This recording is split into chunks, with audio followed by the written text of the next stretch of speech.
Welcome to 10,000 Things. I'm Elizabeth Ann Atkins with Two Sisters Writing and Publishing, and every Monday night I go live to tell you some of the 10,000 things you need to know to write, publish, and promote a book. Well, one thing you definitely don't want to do is write boring scenes. You want scenes that grab your reader by the collar and say, "Read me." You want your words to jump up and dance around, for your reader to just be totally engaged on the edge of their seat, like, whoa, what's going to happen next? And in order to do that, you need suspense. So tonight, I'm going to talk about how to write suspenseful scenes. A long time ago, when I was writing my first novels, my amazing editor at St. Martin's Press, Natalia Aponte, told me to read this book, Scene and Structure by Jack Bickham. Let me tell you, it revolutionized the way I wrote scenes. Now I use this technique on anything I'm writing, whether it's a blog post, an article, a chapter, a scene, whatever it is. I use this formula because it creates tension, conflict, suspense in your scene, big or small. You can also use this technique as the overview, like sort of an umbrella technique for a whole bigger work, whether it's a short story or a novel or whatever you're writing. So let's dive in. It's really exciting once you get this revelation. So Jack Bickham brilliantly breaks down every scene as this: a goal, a conflict, a disaster, emotion, decision, action. This is the anatomy of a gripping scene, okay? This is like a bajillion-dollar secret to awesome suspenseful writing.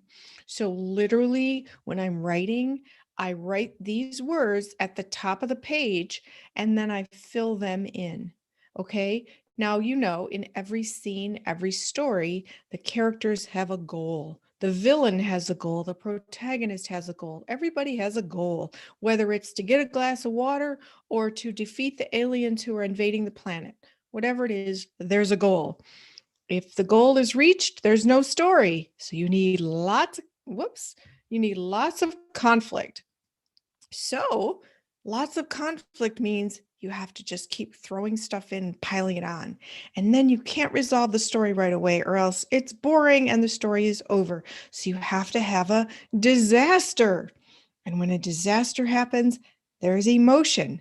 But in the midst of the emotion, your character has to say, I'm going to decide to do X, Y, Z. And with that decision, next comes some action to, again, try to reach the goal. So let's look at this more closely. Here's an example. There's a business owner who wants the client to sign a contract. That is the goal. The client is about to board an airplane, and if they don't sign the contract and make the deal happen right now, it won't happen for months because the client will be gone, and they need to do it now. Secondly, the business owner really needs the money from the deal, and so it's just urgent that this deal gets signed now. So the business owner's goal is to have the client sign the contract. They're sitting in the conference room.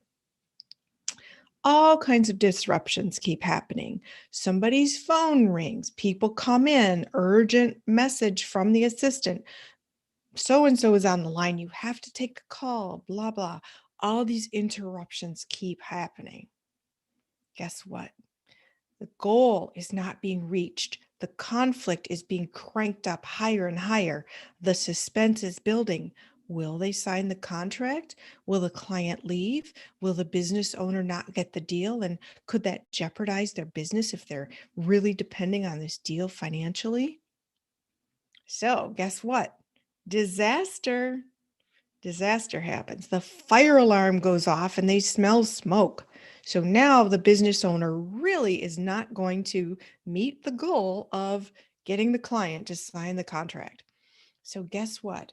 The business owner is mad, scared, frustrated, impatient, worried. But as they're evacuating the building, the business owner is so determined to reach this goal The business owner says, "We're going to get this done no matter what.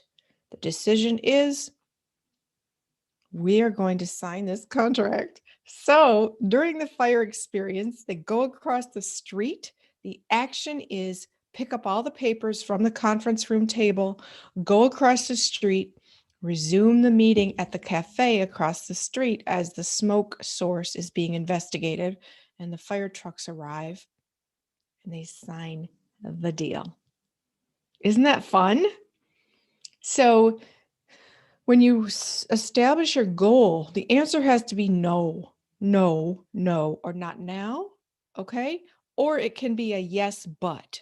Yes, but. So you can say yes, but there's this big twist that makes it scary or less appealing or dangerous or something. So pile on the conflict, pile on the suspense, make there be a disaster. Don't talk about the emotion until you get to that point, because the emotion is going to sort of dilute the suspense because it's obvious that the business owner is frustrated. So um, that's one example of this awesome formula.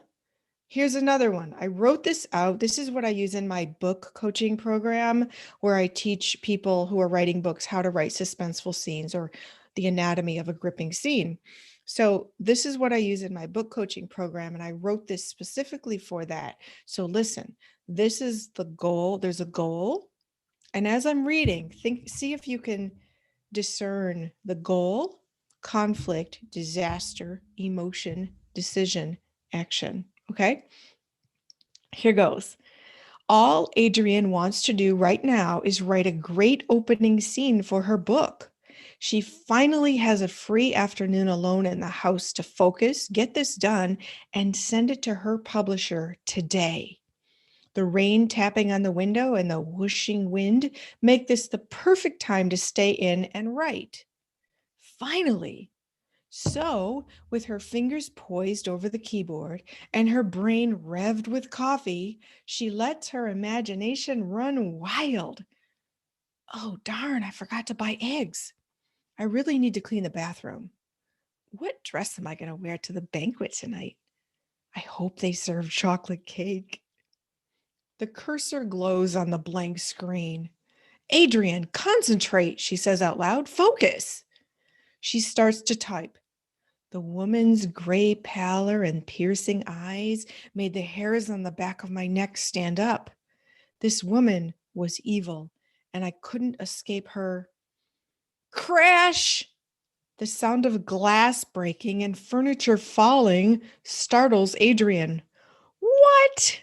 She leaps up from her chair and runs into the living room. A giant tree limb rests on the sofa. Rain is beating down through the broken window. The wind whips the torn curtains. Terror rips through her. She's listening for sirens. Is this a tornado? She freezes, paralyzed with fear, wondering what to do next. She calls her city operator to get a repair crew, then finds a board to cover the broken window to keep the rain out. And while she waits, she returns to her desk to write, hopefully. So let's check this out. Now, were you able to identify the parts, the goal, conflict, disaster, emotion, decision, action? So let's break it down here. The anatomy of a gripping scene. All Adrienne wants to do right now is write a great opening scene for her book. Okay, that's her goal. Write a great opening scene and send it to her publisher. So she's on a deadline. She needs to get it done. Now, the cool thing is, she finally has a free afternoon alone in the house to do it. So she wants to take full advantage. Now, when I say she finally has a free afternoon alone in the house, it means she's not usually free and she's not usually alone. So this is really making it more urgent that she get the writing done now. And the fact that she needs to send it to her publisher means there's someone waiting for it. So that cranks up the pressure all the more. Now, This sets the scene, okay? There's rain tapping on the window. And if you've taken in my book coaching course, I love to talk about how you need to write with your six senses: sight, hearing, touch, taste, smell, and intuition. So, what we're hearing is rain tapping on the window, the whooshing wind, okay? Fingers poised over the computer, brain revved with coffee, imagination is about to run wild, okay? Not because the conflict is, and you know this if you're a writer watching this, as soon as you sit down to write, you think of 10,000 things you should be doing or want to do to procrastinate and not do your writing. So suddenly she forgot to buy eggs. Oh, suddenly she needs to clean the bathroom. Not at most people's top list, not at the top of most people's list of things they want to do. And then, oh, drifting into tonight, what am I going to wear to the banquet? Obviously, I wrote this before COVID, the pandemic. And she says, I hope they serve chocolate cake. So, this is part of the conflict because her brain is going in 10 directions, not toward writing. Okay. So then, conflict, cursor glows on the blank screen. She's not getting any writing done. She says, concentrate out loud, reiterating her goal to write. So finally, she starts to write, but she hears the crash in the living room. Disaster. That's the disaster. It's already bad enough that she's not concentrating, she's not getting her writing done, and boom, disaster. She doesn't know if a tornado hit the house or what's going on. So she has to leave her chair at her desk where she's trying to write, go in the living room, assess the damage, and then panic. Oh my gosh, how long is this going to take? My window's wide open. The rain is coming in. The furniture might be ruined. This is awful. Terror, emotion, the emotion. Terror rips through her because she doesn't know if it's a tornado. She doesn't know what to do next. Decision and action. She calls the city operator to get a repair crew and then finds a board to cover up the window. And then more action. She goes back to her computer and returns to the goal to hopefully write her opening scene and send it to her editor. So isn't that fun? I just love this so much. So tell me, do you have any questions? Please put it in the comments. I'd love to hear your questions about this. Now here's your turn. When I'm doing my book coaching course, I have exercises for you to try it yourself. Because once you try this method to write gripping scenes, to build suspense in your scenes, you will be hooked.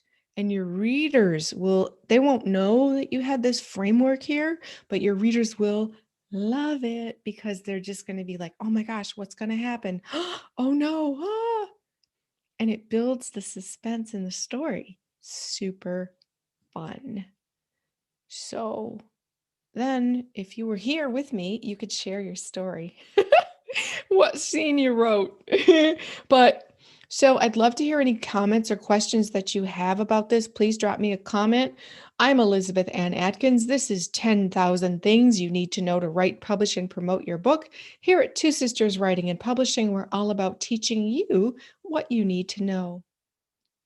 If you're getting value out of this program that's on every Monday evening at 8 p.m. Eastern Time here on the Two Sisters Writing and Publishing YouTube channel, please do subscribe to the channel.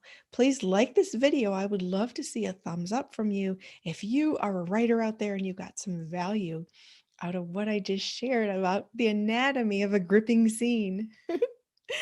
Also, please follow me on Twitter at Elizabeth Atkins and follow Two Sisters Writing on Twitter. It's at the number 2 Sisters Writing. We'd love to see you on Twitter. It's such a fun place for writers. So, thank you for watching. Thank you for learning. Thank you for trusting my expertise to assist you. If you'd like to learn about my book coaching services, which are really, really fun, high energy, and effective, because 2 of my book coaching clients are now published authors. So if you're struggling, you might need help. One session might push you into the realm of creativity and flow that you need. Some people need multiple sessions. Whatever you need, I'm here to help. So, I'm Elizabeth Ann Atkins, Two Sisters Writing and Publishing. I wish you happy writing and let me know how it's going. Enjoy.